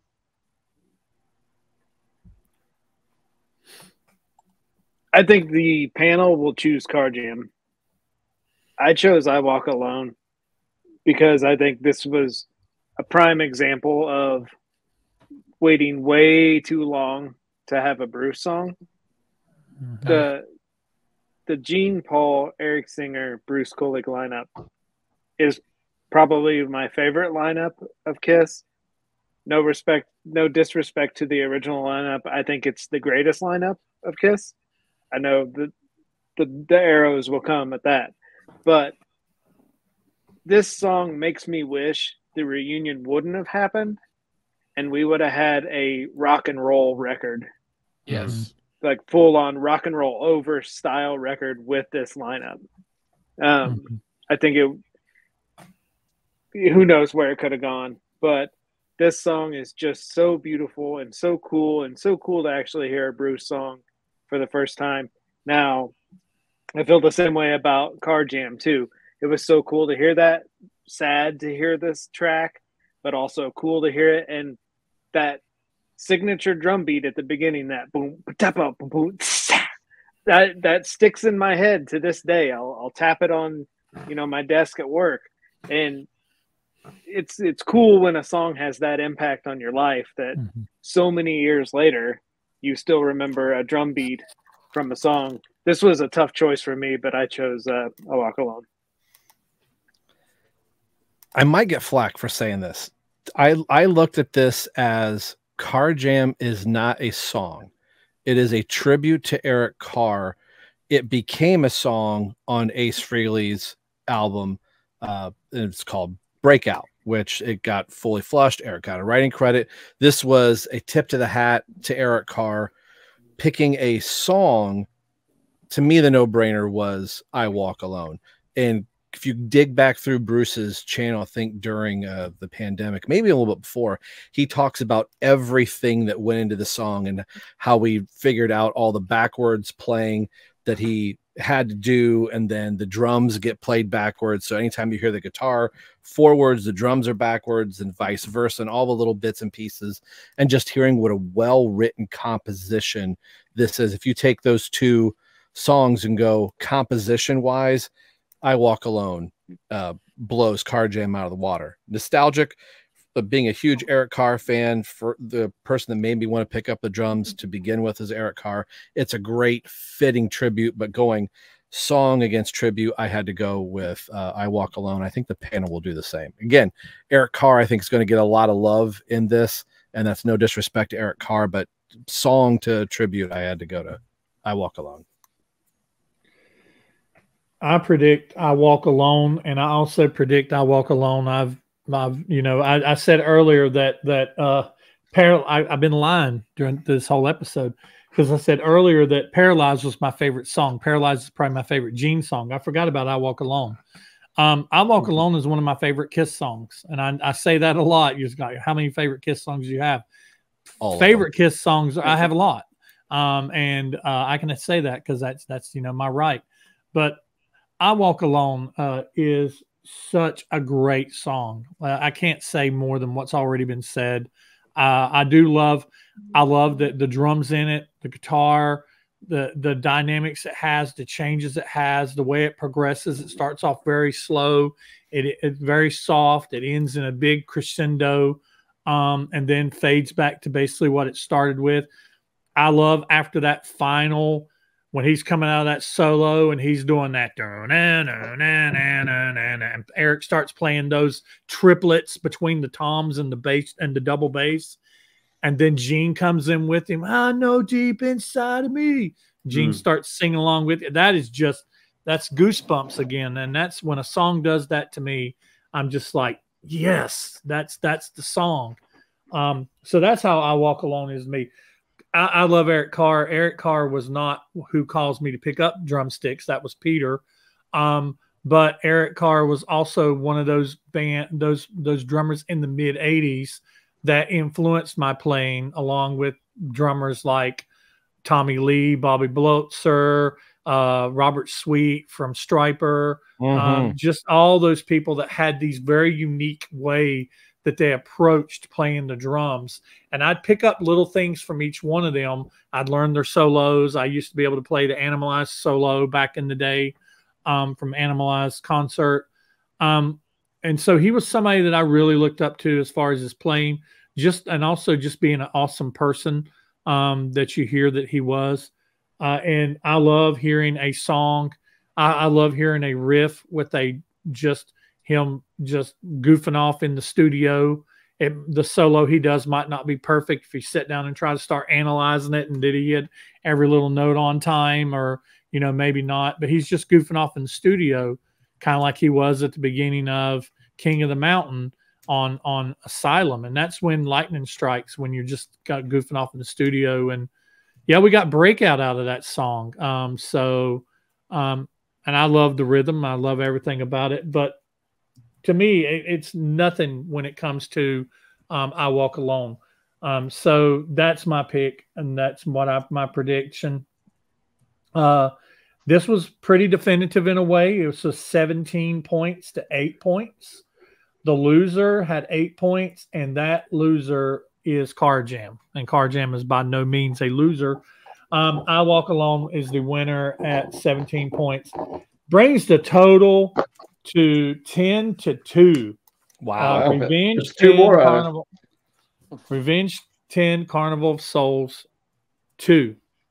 And so it's not surprising to me. My final thoughts, I wasn't surprised. I just know that Carnival of Souls is an album that a lot of people they don't share an affinity for. They never visit it. They might have visited it once and this ain't for me, and they've never picked it up again.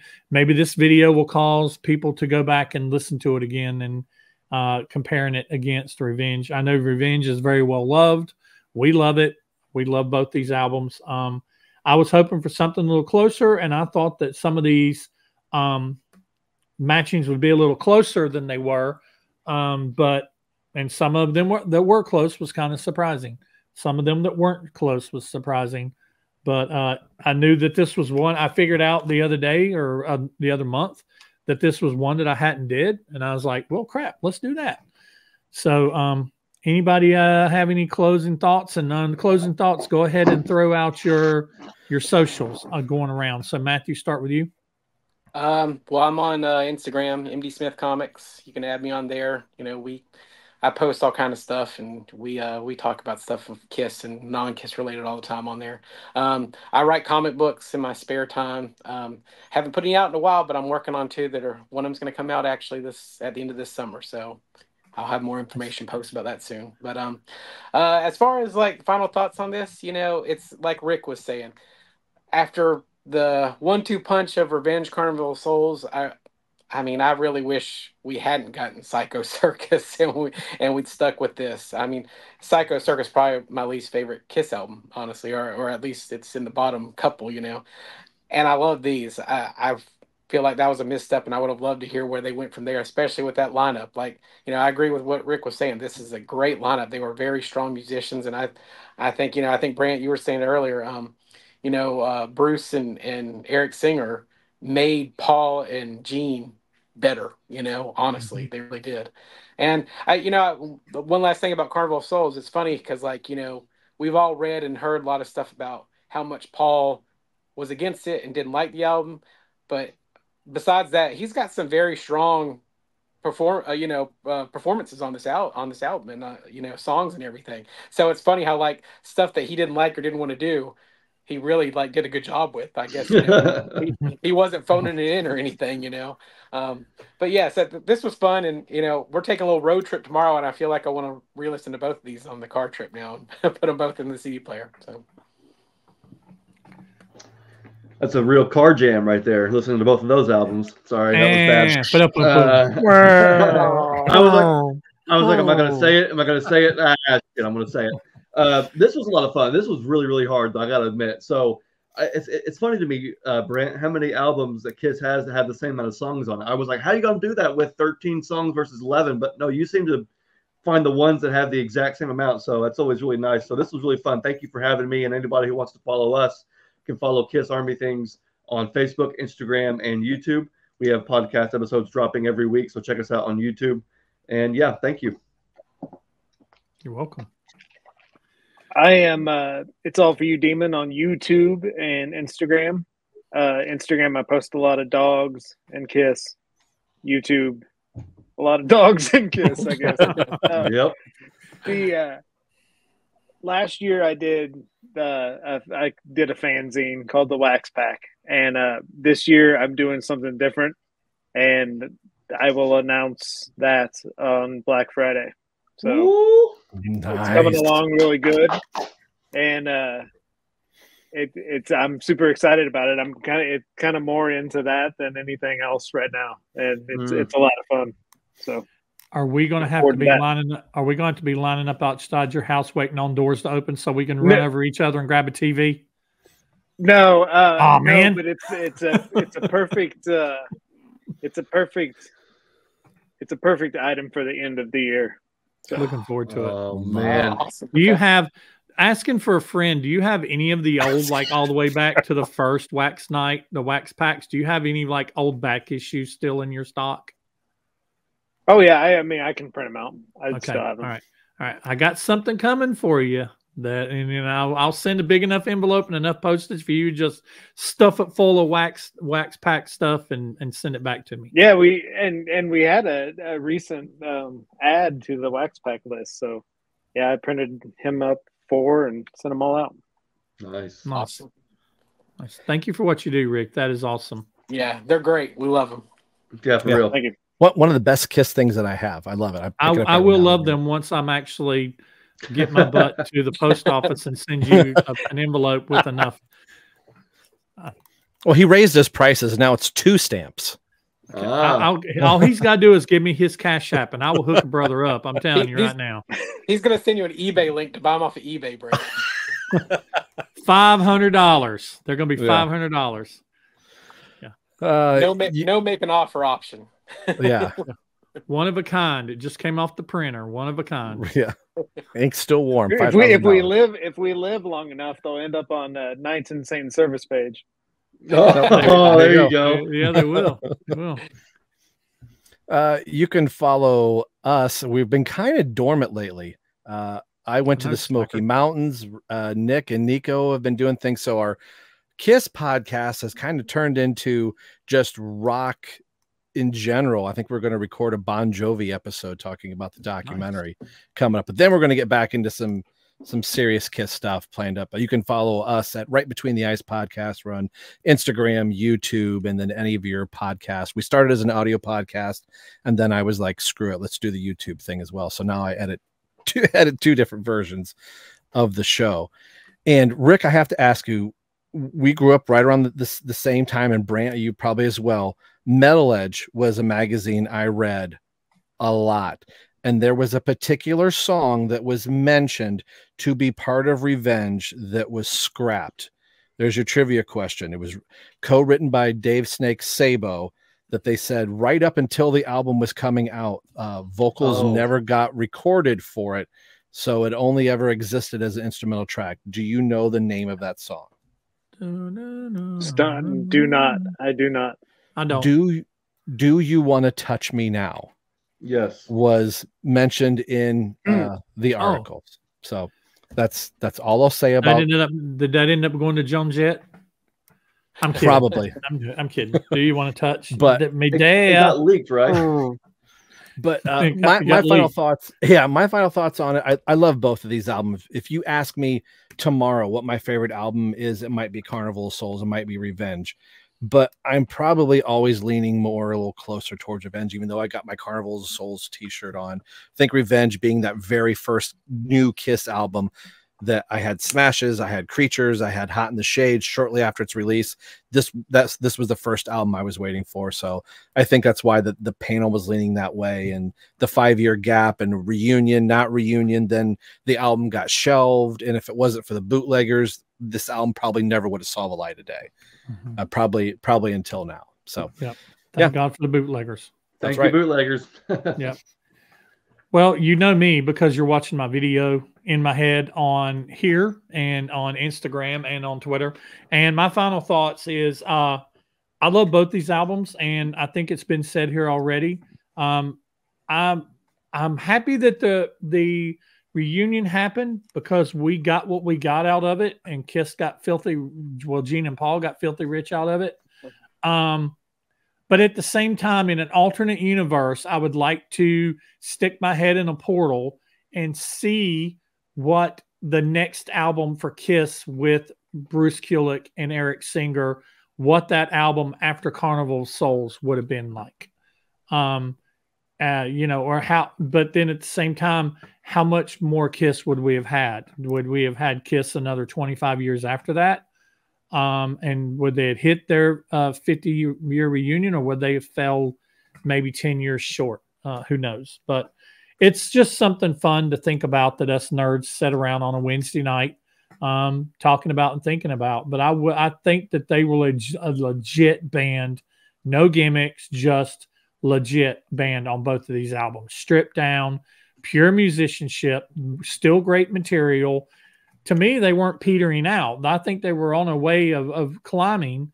It's just, hey, the conventions happened, and then the happen chance thing with Peter happened, and then Unplugged happened, and then once that money making machine kicked in, there was no stopping it. And this lineup of Kiss was a victim of that progress or regress, however you want to look at it. But I want to thank everybody on the screen with me, Matthew, Xander, Rick, and Rob. And we want to thank you guys for hanging out with us. This is going to be a colossal, almost 2-hour video. But it's Trombone Fest. Yeah. But hey, you said what would the sound have been after this, after Carnival, if they stayed together, with Bruce and Eric? It would have been Gene and Paul's trumpet and trombone band. Kiss Symphony. In '96, Symphony. Oh my gosh! They went the grunge route. '96. So what was popular in the late '90s? They would have gone the techno route. Mighty. They could have been Mighty Boss Tones. Well, Gene kind of did that a little bit on the A-Hole album. Yeah, that's true. That's true. He had the Firestarter song. That's right. So, yeah. And Cadillac Dreams had a horn section. Yep. Wow, you reached that one out of your pocket there. You went back. You went way back for that one. Rob, when I saw Hot in the Shade, real quick, when I saw Hot in the Shade, when we were waiting to come in the arena, it was an outside arena. The keyboardist was playing the horn section from Cadillac Dreams. I'd have died to have heard that. We thought, oh my God, they're gonna play that song. But Gary Corbett was playing it? Gary Corbett. Wow. That's cool. That's cool. Yeah. Well, that's all I've got for this one, guys. Thank you, everybody on the screen. Thank you, guys, for watching. Please like and subscribe if you have not. And also go check these guys out that have YouTube channels. Check out their social media. Give them a like. Give them a follow. And thank you, guys, everybody on the screen, for taking the time to do this. And I will be back with, I don't know what I'm doing next. I don't know if I'm just going to throw some random pool video in, maybe a poolside playlist. I don't know. I did that a couple years ago. That was kind of fun. I don't know what I'm going to do next, but I will be back, and hopefully it won't take me a month. I'm getting ready to go on vacation for a week, so I know that I'm going to have a week delay in there somewhere. But anyway, thank you for everybody. Thank you, everybody on the screen, and we will see you in the next video. Thanks for watching, everybody.